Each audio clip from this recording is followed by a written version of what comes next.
devotion, expressions of love for Krishna, madness. Sri Bilva Mangal Thakur prays in his book as follows: Let Srimati Radharani purify the whole world because she has surrendered herself completely unto Krishna.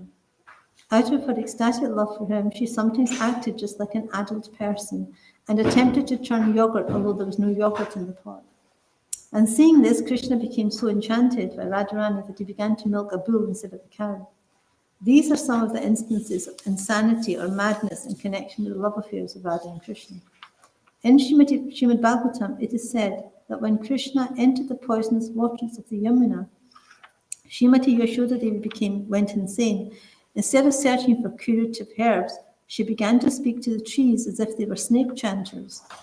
With folded hands, she began to bow down to the trees, asking them, "What is the medicinal herb which can check Krishna's dying from this poisonous water?"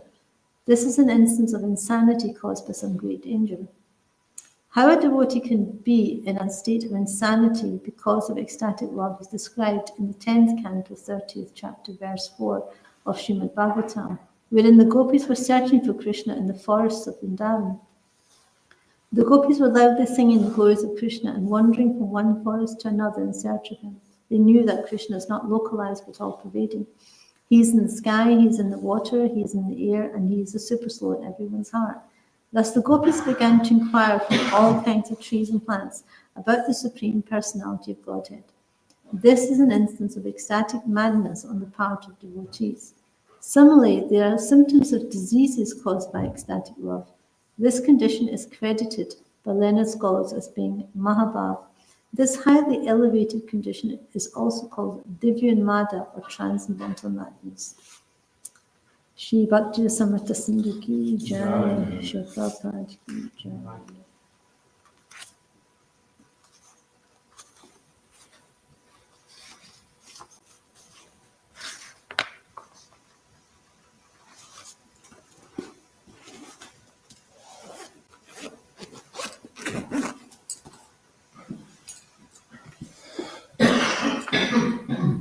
Om Namo Bhagavate Vasudevaya. Om Namo Bhagavate Vasudevaya. Om Namo Bhagavate Vasudevaya. Om Namo Bhagavate Vasudevaya. Om Namo Bhagavate Vasudevaya. Om Namo Bhagavate Vasudevaya. Reading from Srimad Bhagavatam, Canto 8, Chapter 4, Texts 11 and 12. Shri Shukha Vacha. Shri Shukha Vacha. Evam Shaptva Kato Gastyo. Evam Shaptva Kato Gastyo. Bhagavan Vipasanuva. Bhagavan Vipasanuga. Indrajumna Pirajarishi. Indrajumna Pirajarishi. Dishtam Tad Upadharayan. Dishtam Tad Upadharayan. Apana Konjarim Yonim. Apana Konjarim Yonim. Atma Smriti Vinashinim. Atma Smriti Vinashinim. Hari Archanubhavena. Hari Archanubhavena. Yad Gajatvepi Anusmriti. Yad Gajatvepi Anusmriti. Shri Shukha Vacha. Shri Shukha Vacha. Evam Shaptvagato Gastyo. Evam Shaptvagato Gastyo. Bhagavan Vipasanuga. Bhagavan Vipasanuga. Indrajumna Pirajarishi. Indrajumna Pirajarishi. Dishtam Tad Upadharayan. Dishtam Tad Upadharayan. Apana Konjarim Yonim. Apana Konjarim Yonim. Atma Smriti Vinashinim. Atma Smriti Vinashinim. Hari Archanubhavena. Hari Archanubhavena. Yad Gajatvepi Anusmriti. Yad Gajatvepi Anusmriti. Shishuko Vacha. Vishnupravacha. Evam Shaptvagato Gastyo. Devam Shavagato Gasyo. Bhagavan Vipasanuga. Bhagavan Vipasanuga. Indrajamna Piraja Rishi. Indrujumnavarajasya. Dishtam Tad Upadharayan. Vishram Tadupadaryam. Apana Konjarim Yonim. Apanapanagalim Yonim. Atma Smriti Vanashinim. Apanaspati Vinashinim. Hariyarchana Bhavena. Hariyacharvaveda.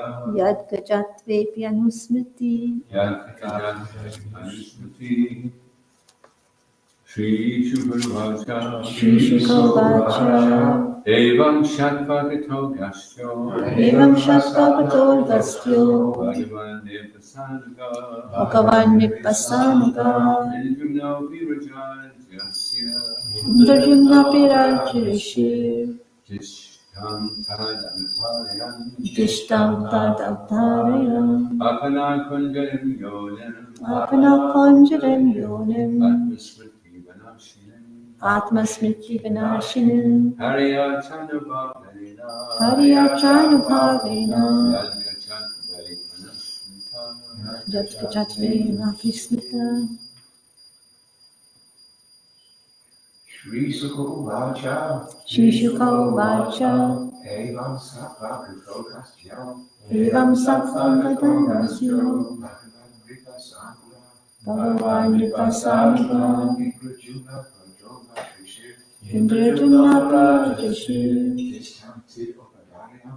Dishtam Tat Upadharayan. Apana Kunjaram Yonim. Apana Konjaram Yonim. Atismriti Vanashinim. Atma Smriti Vinashinim. Hari Achubanavena. Hariyarchana Bhavena. Yadgachatve Priyanushmite. Shishuko Vacha. Evam Shaptvagato Gastyo. Bhagavan Vipasanuga. Indrajamna Pirajishi. Dishtam Tat Upadharayan. Apana Konjaram Yonim.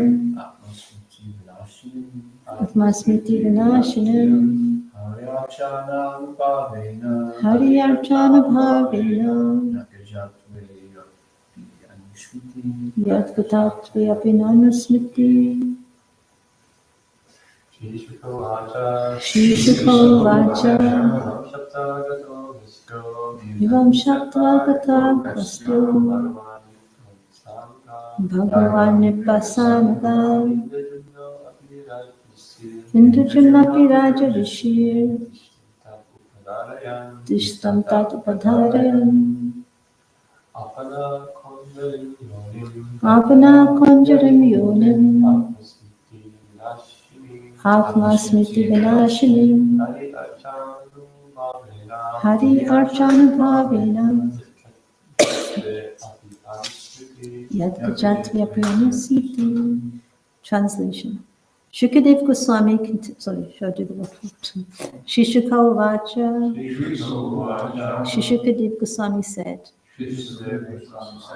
Evam, thus, Shaptva, after cursing, Gataha, left that place.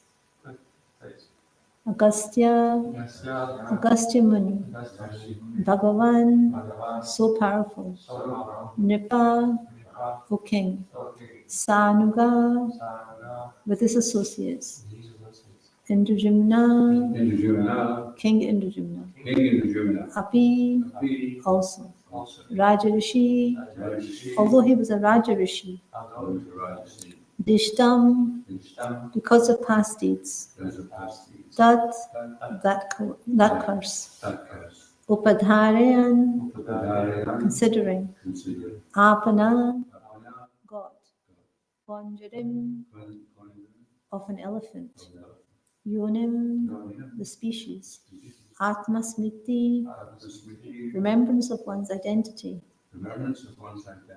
Vinashinim, which destroys. Hari, the Supreme Personality of Godhead. The Supreme Personality of Godhead. Archana Anubhavena, Archana Anubhavena, because of worshipping. because of worship. Yat, Yat, that. Gajatve, Vijatve, in the body of an elephant. in the body of the Api, although. Anusmriti, Manusmriti, the opportunity to remember his past devotional service. the opportunity to remember his past devotional service. Translation. Shukadeva Goswami continued, My dear king, after Agastya Muni had thus cursed King Indradyumna, the Muni left that place along with his disciples. Since the king was a devotee, he accepted Agastya Muni's curse as welcome, because it was the desire of the Supreme Personality of Godhead.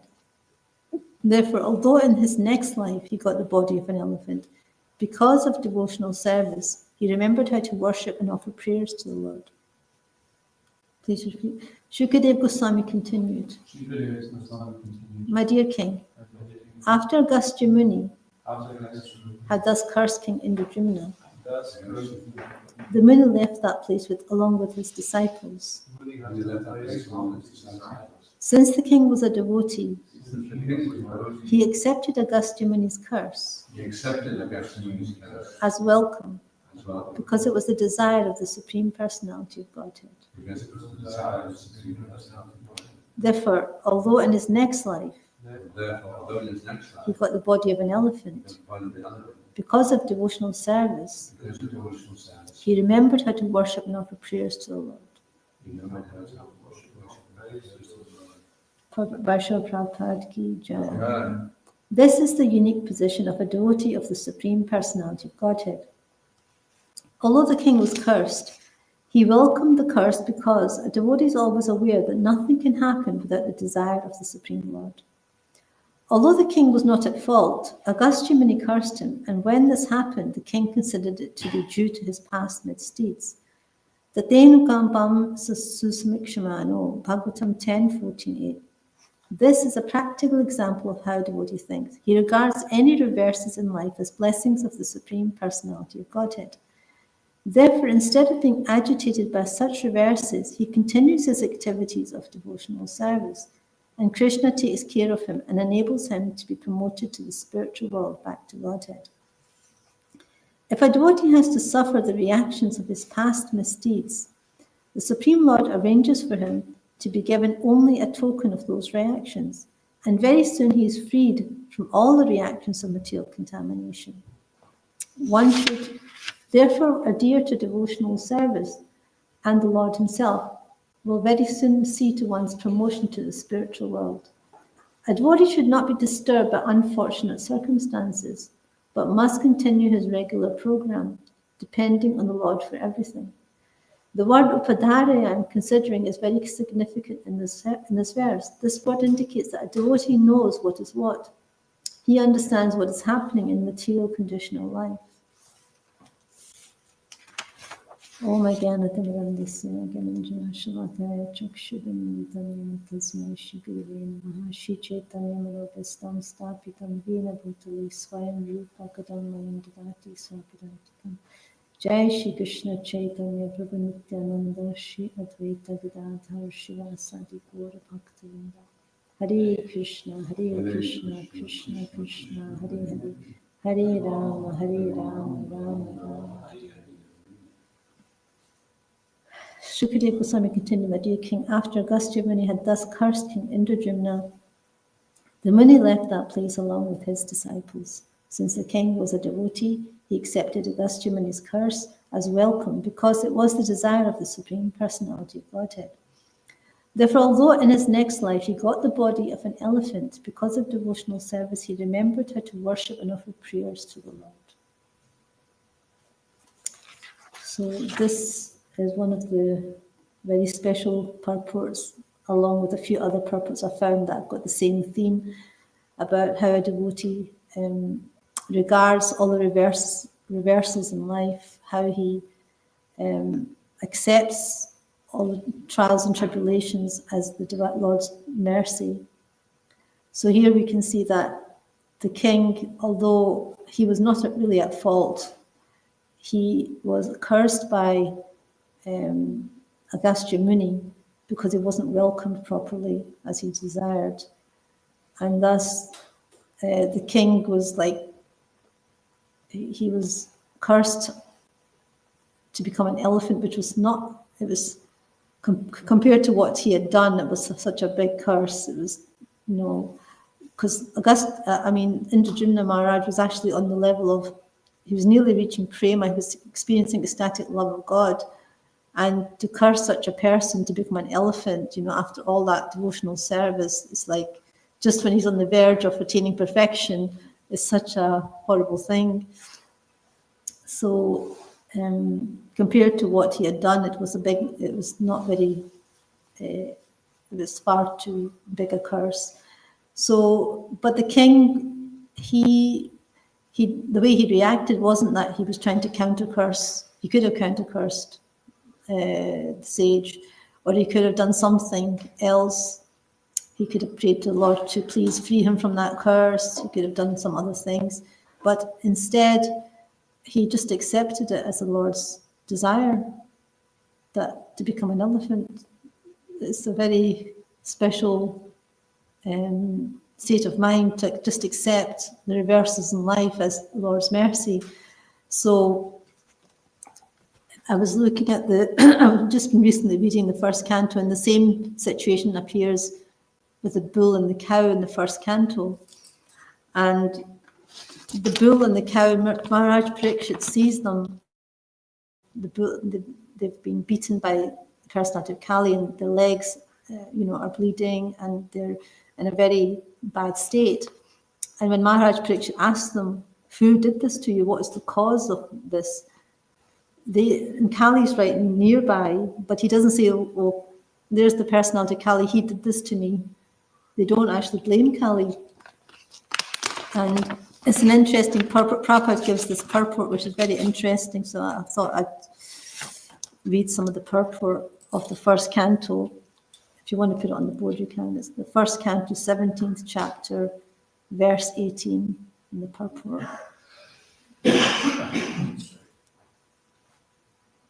What was that? It's at 117.18. 117. In the purport.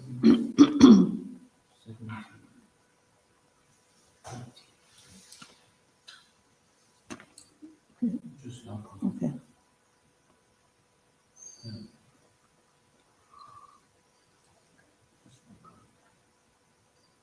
So you go down to the purport. So so want to read that? Maybe do you want to read the first paragraph? Although the bull.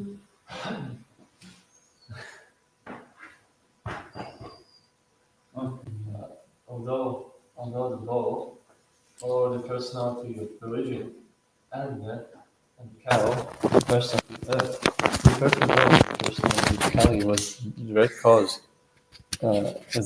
of their suffering. Still, as devotees of the Lord, they knew well as. Awesome. Where did it go? They knew well also that without the sanction of the Lord, no one could inflict trouble upon them. According to the Padma Purana, our present trouble is due to the fructifying of seeding sins. But even those seeding sins also gradually fade away by execution of pure devotional service. Thus, even if the devotees see the mischief mongers, they do not accuse them for the sufferings inflicted. They take it for granted that the mischief monger is made to act by some indirect cause, and therefore they tolerate the sufferings, thinking them to be God-given in small doses, for otherwise the sufferings should have been greater. Thank you.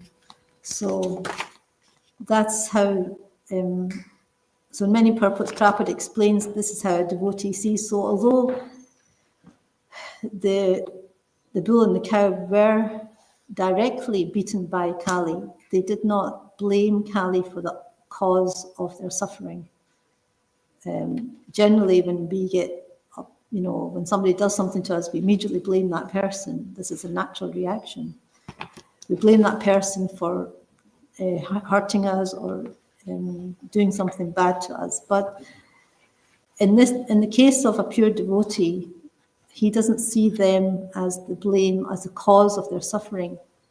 So even although he sees the mischief mongers, he doesn't accuse them of the sufferings inflicted.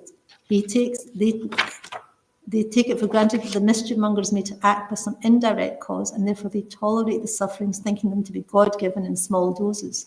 So they don't see that personality is the cause of their suffering. They see that they've done something in their past, some past misdeeds, that they're getting some reaction for, and it's only a token reaction for what they're supposed to be due. And that person's just like a postman. So when a postman brings bad news, we don't start blaming the postman for giving it to us. We don't start, chastising the postman. So because the postman's just delivering us the letter, and could have bad news, or it could have really terrible news. So they're not the ones to blame. They're just an instrument for us to get that reaction. So a pure devotee sees that they're not actually the cause of their suffering, that they're just an instrument to get that reaction, and it's been God sent. So they see that the cause of all causes is Krishna. So Prabhupada says in the purport of 117.22, he says, a devotee's conclusion is that no one is directly responsible for being a benefactor or a mischief monger without the sanction of the Lord. Therefore, he does not consider anyone to be directly responsible for such action. But in both cases, he takes it for granted that either benefit or loss is God sent. So whether we get something good coming our way or whether we get something bad coming our way, we know that Krishna sanctioned it. So it's good for me. That's how pure devotee sees. So here, the king, although he's developed so much bhakti, he's on the level of nearly prema, and he's done so much devotional service, but then he just suddenly gets cursed by Agastya Muni, and he ends up becoming the body of an elephant. He sees that this is actually something he's done, that he's deserved that, and he's only getting a token of what he deserved. So we may think, well, how is that? Because he performed so much devotional service and he's developing ecstatic love of God. So how has he got any misdeeds to get reactions for? But this is how devotee sees it. That this is how he sees this. How the suffering is due to something he's done in his past and for his purification. And because he accepts that, then the Lord delivers him. Because we see how, because he accepted this and accepted that as the Lord's sanction and at the mercy of the Lord, then he actually got delivered by the Lord, even in the body of an elephant. The Lord helped him to attain perfection. So sometimes it's very difficult to understand why something happens to something. Like, why do bad things happen to good people? That's one of the things that people say. But I was reading in Chaitanya Charan's book, and he says, there shouldn't be why does bad things happen to good people? The saying should be, what do good people do when bad things happen to them? And this is what they do. They actually accept this as the Lord's mercy and see that the Lord sanctioned it and it must be for my purification.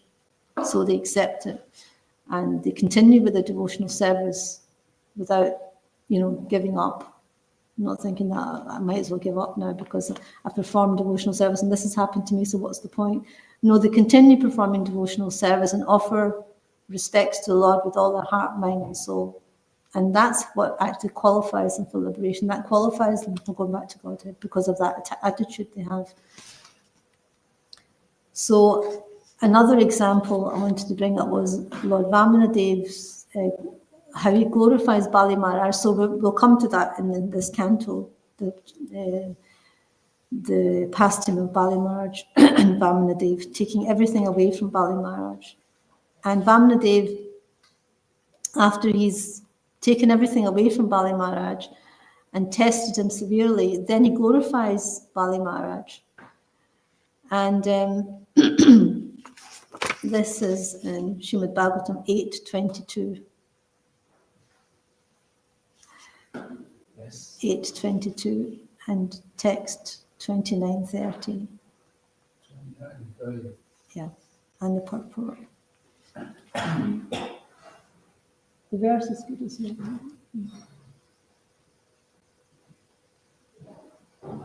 Okay, can you read the verse first? Verse. Yeah, first. Do you want to read the verse? Yeah. Although bereft of his riches, fallen from his original position, defeated and arrested by his enemies, rebuked and deserted by his relatives and friends, although suffering the pain of being bound, and although rebuked and cursed by his spiritual master, Bali Maharaj, being fixed in his vow, did not give up his truthfulness. It was certainly with pretension that he spoke about religious principles, but he did not give up religious principles, for he is true to his word. So that's so although Bali Maharaj, he lost everything. He had the whole universe, and he lost all that. He became bereft of all his riches. He was fallen from his position as a great king. He was defeated and he was arrested by all his enemies, and he was rebuked and deserted by his relatives, and he was bound by the Vasuki, I can't remember, the snake. So he was suffering a lot of pain. And although he was rebuked and cursed by his guru, still, in spite of all these troubles and upheavals, he still remained truthful to his vow of truthfulness. So in the purport of that verse is really, really nice what Prabhupada says. This is why it happened and how Bali Maharaj was able to tolerate it. So do you want to read that? Mm-hmm.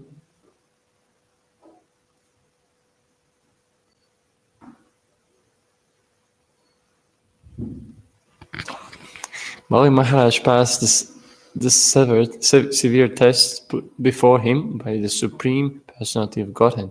This is further proof of the Lord's mercy toward his devotee. The Supreme Personality of Godhead sometimes puts a devotee to severe tests that are almost unbearable.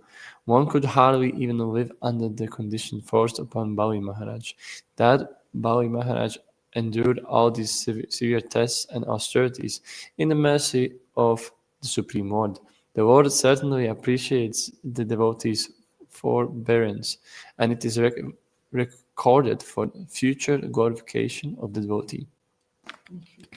So this is actually the reason that the Lord, it wasn't, the real thing was the Lord was testing his devotee. That's the real thing. And he also gave him the strength to tolerate it. So he first of all tested him, gave him the strength to tolerate it, so that it could be recorded for the future glorification of that devotee. So it's like unbearable tests, and because he passed those tests, he was forever glorified and became one of the Mahajans, Bali Maharaj, because of that. So we can see how the Lord, there's different reasons for why he does certain things, and he put Bali Maharaj, he puts him through severe tests. So this is also actually the Lord's mercy, because he took everything away from him, but then he gave them himself because he became his doorkeeper. So it's like Krishna takes away, but he gives us much more. He takes away certain things, but he gives us much more than we would ever expect or have.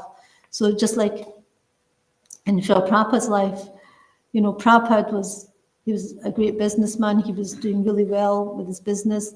Then all of a sudden, when his family grew up and he was ready to, use that money in Krishna's service, then his whole business bust. It just collapsed, and then all his relatives started, disregarding him and becoming negative towards him.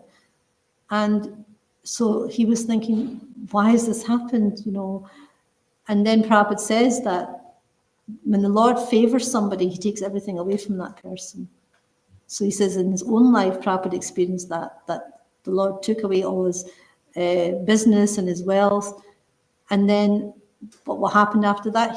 He was able to detach himself from his family life, and he became fixed on trying to spread the mission of Lord Chaitanya because that was the instruction given by his spiritual master, to give this knowledge to the English-speaking language. And we can see how many tests Prabhupada went through to give us Krishna consciousness. It wasn't like Srila Prabhupada, he's at Mahabhagavat, from the spiritual world, he's come to give us Krishna consciousness. But what happens, he's traveling and he gets 2 heart attacks on the journey to America. So that's a severe test in itself. I mean, Prabhupada was doing the Lord's work. He wanted to spread Krishna consciousness, but in that way, he became, he had 2 heart attacks. And then when he goes to America, he doesn't even have any money. He doesn't really have, for 1 year, Prabhupada is traveling around trying to find some way of spreading Krishna consciousness. He's alone. He's got no money. He's got no followers. And all the rich people, all the upper class people, they were not so much interested. Who actually helped Prabhupada was all the drunkards and the drug addicts and all the people that were not even, they didn't really have anything, any experience or any, any money to help Prabhupada. So Prabhupada, used that, and look what happened. There was no social media if you think about Prabhupada's situation, there's no internet, there's no social media, there's no way to advertise Krishna consciousness throughout the world. We have so many ways we can do this, but Prabhupada didn't have that. He came with just his books. And look how many tests Prabhupada had to go through to spread Krishna consciousness. But that was for his future glorification. If we read the Prabhupada Lila Amrita, we can see Prabhupada had to go through so many trials and tribulations to spread Krishna consciousness. And because of that, it's for his forever future glorification, because we can see what Prabhupada had to tolerate and the inconvenience Prabhupada had to go through to give us Krishna consciousness, that he's forever going to be glorified for it. So Prabhupada was severely tested by the Lord, but he was given that, he was helped by the Lord to tolerate it for his future glorification. So we can see in the cases of great devotees like Srila Prabhupada, Bali Maharaj, that the Lord tests them severely, but he also is for their future glorification. So that's the way we see these great souls. So we can also see with Gajendra that because he tolerated this curse and he didn't retaliate, he didn't become resentful, then that actually was a qualification how he got delivered. So this is the mood of a devotee, that he accepts these reverses in life and sees them that either it's his fault, his misdeeds, or that the Lord is testing him to see how much he's prepared to go through to serve Krishna. Is there any questions or comments? Yes, please. Hare Krishna. Thank you for class. Should we see also internal things as so like we have external things, like external calamities happening as we try to see as a Lord's mercy, but also like the internal things, like unwanted desires, is also should we see as a Lord's mercy, like we deal with our mind, and how would you look at that? So your question is that we see that external calamities as the Lord's mercy, that is something that we've done to deserve those. And what about our internal desires and our internal anarthas and things? Do we see them as the Lord's mercy? Well, we also see them as because of our past misdeeds that we have them in the first place, right? So just like we see that when externally things happen to us, we see that we've done something, some misdeeds to get that reaction. And we see that the Lord's giving us a token reaction. So in the same way, internal things are the same. We've done something to deserve the subtle body that we have, the mind, the intelligence, the false ego. We've done something this is a reaction for our past. So we have a certain mentality, we have a certain behavior and certain way of seeing things, perspective. So this is a reaction for something we've done in our past. And Krishna's given us this to get purified. So we have to learn that we have to change our behavior because we're actually in control of that. Nobody else can force us to change. We're in control of that. We can only change ourselves. So if we have a certain mentality and we have a certain way of doing things or a certain behavior that's not good, then we're the one who's responsible for changing it. We can't blame, I mean, we can pray to the Lord to help us, but we can't blame Krishna for giving it to us because we actually have that because of our past misdeeds, you see. So Krishna's only sanctioned it because that's what we wanted, that's our mentality. So we have to learn to change our behavior to make it better. Does that answer your question?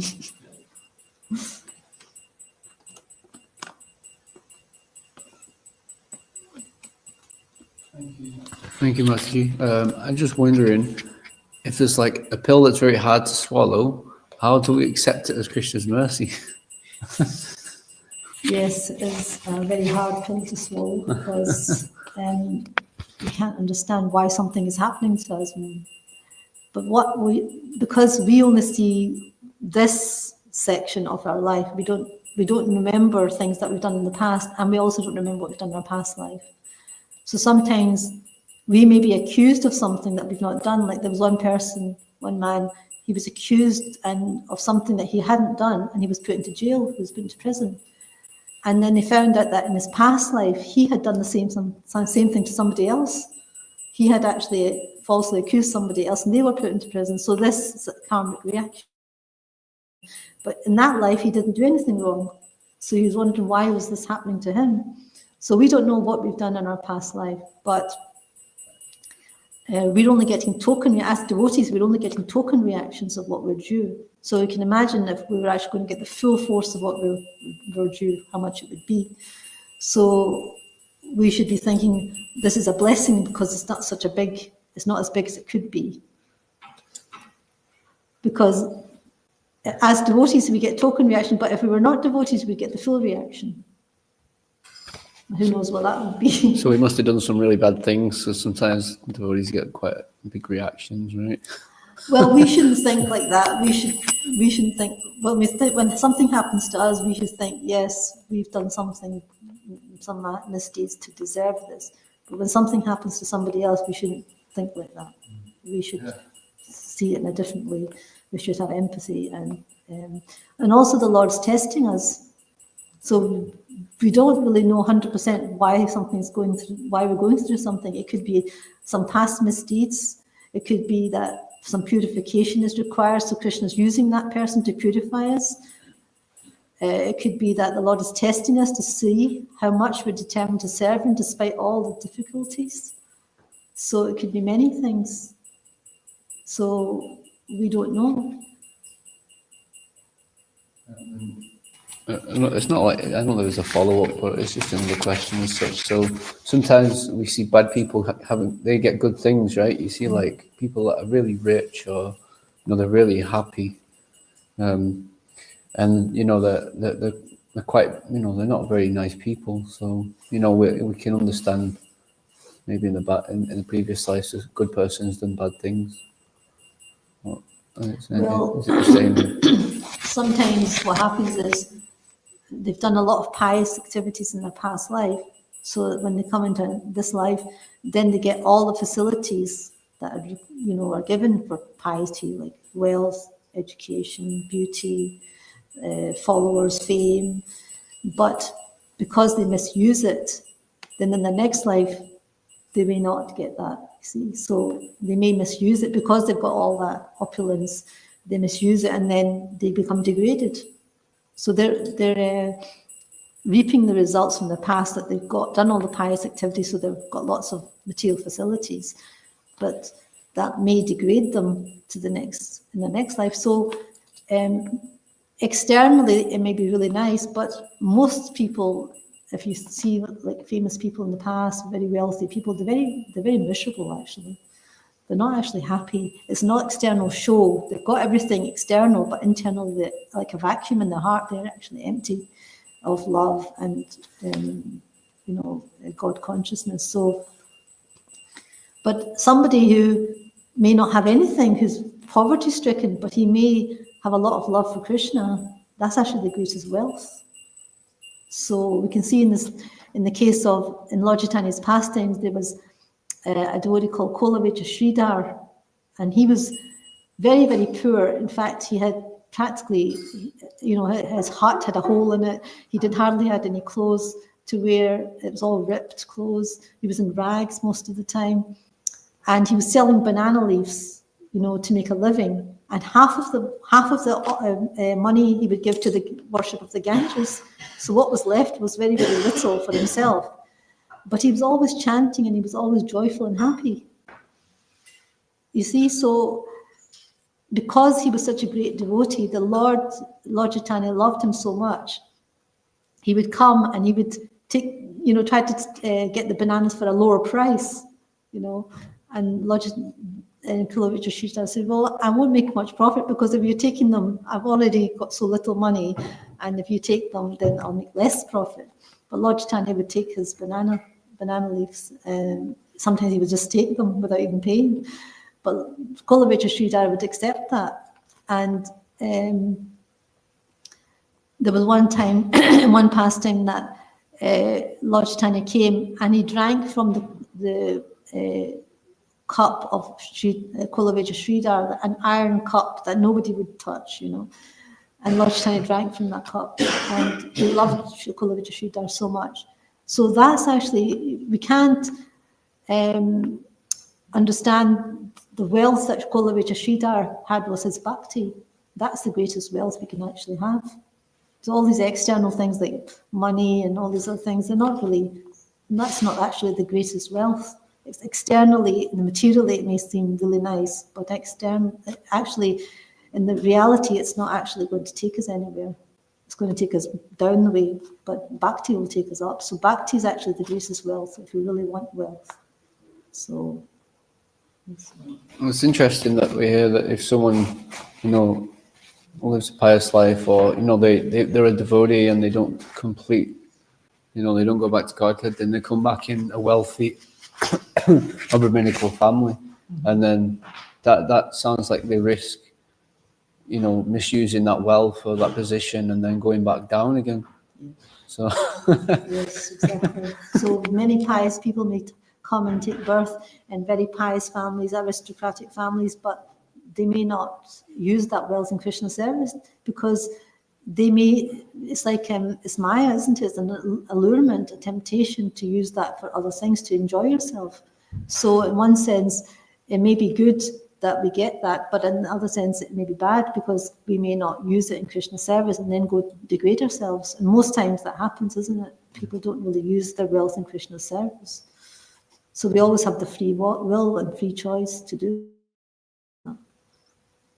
So it's not guaranteed that if I do this, I will get a nice body and I can use that in Krishna service. But in that lifetime, you may not. You may change your mind and you may decide to use it for your own sense enjoyment. So it's very, very tricky and very risky business. Do you have anything? It refers to, in the original text that we were reading about Gajendra, it says that he... can you bring it up again? yeah, 1 second. 8, 4, 11 to 12. Yeah. In the verse, Yeah.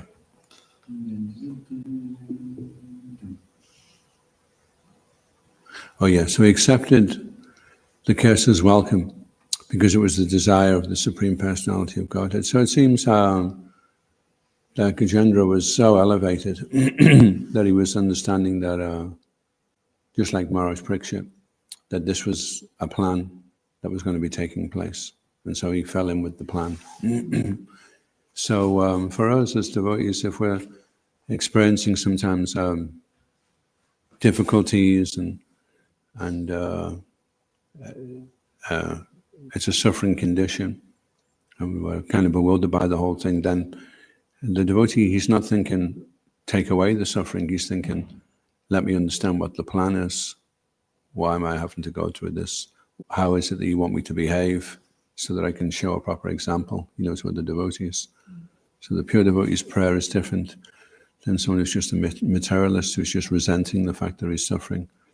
The devotee's thinking, okay, I'm going through this difficulty. What is it I'm supposed to learn? And how is it that I'm supposed to behave? And it seems with Gajendra, he just embraced it because he realized this would actually end up being better for him. Like when Indra was, we read that a little while ago, Indra was cutting off the head of this demon Vritasura. But Vritasura realized he was going to go back to Godhead, so he was encouraging him to do it, So it seems that's the special blessing you get as a devotee, is Krishna can come in and show you, okay, this is the plan. This is why it's happening, and then we can accept it. Yeah, so that was another example, is Vritasura Chitraketu gets cursed. Chitraketu Maharaj gets cursed to become a demon, a Vritasura. So that's also another example where, although in a demon's body, he was still surrendered to the Lord, accepted that curse that Parvati gave him, and in that lifetime he goes back to Godhead. And she would turn around and say to Parvati, see, you were wrong, because she wasn't expecting to react like that, so then she realized she'd made a mistake, and that he was a great devotee. Mm-hmm. So we can't really judge devotees externally. We don't know what's going on inside, and we don't know what the Lord is doing for that person, for that devotee, to purify them so they can go back to Godhead. Sometimes it looks like, oh, such a thing has happened, it must be really bad, but the Lord is doing that to purify that person, that devotee, so that they can go back to Godhead. And it may be that they have to become in a very humble position to do that, because we have to become humble to go back to Godhead. So sometimes it may be humiliating what the devotee has to go through, but that's also for their purification, so that they can actually be eligible to go back to Godhead. So it's all, if you see it as Lord sanctioning something and it's for our benefit because Krishna wants us back home, then we see everything as part of the Lord's plan. We don't see it as anything else, because we know that nothing can happen without the sanction of the Lord. We understand that completely. Not a blade of grass can move without the sanction of the Lord, so we accept. There's one story where she was with the disciples, and they're getting some problem with the mosquitoes, and they said, Prabhupada, how are these mosquitoes Krishna's mercy? And Prabhupada says, because they're not the size of elephants.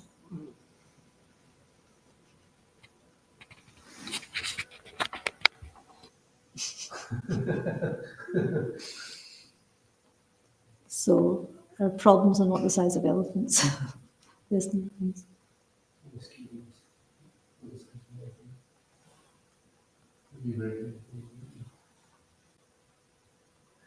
Yeah, I think the challenge is that we're not just here to be Krishna conscious, we're here also to be happy in Krishna consciousness.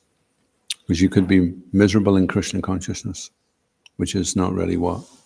As we're a preaching movement, we're trying to show people that our life is happier and healthier, so that people will become attracted, And we're only going to be able to experience that if we're getting a taste, which means we have to push beyond. We may reach a certain level and we become comfortable. You have to keep pushing beyond, then you can get that taste.